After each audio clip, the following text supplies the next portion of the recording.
Whenever we see something repeated, it's repeated for a reason.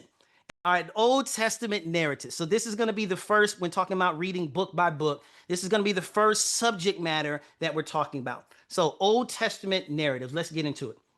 So Old Testament narratives, they represent the single, or excuse me, the most common type of literature in the Bible. Over 40% of the Old Testament is narrative, and that itself constitutes 3/4 of the book of the Bible.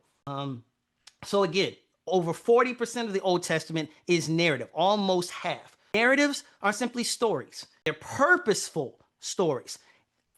When God is telling a story of Joseph or Daniel or the Hebrew boys, he's not telling a story just to tell a story. He's telling a story to illustrate some type of truth.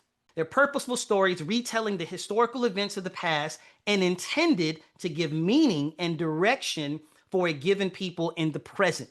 Why do we think repeatedly what is said in Genesis 1 is, and the Lord did this and it was good?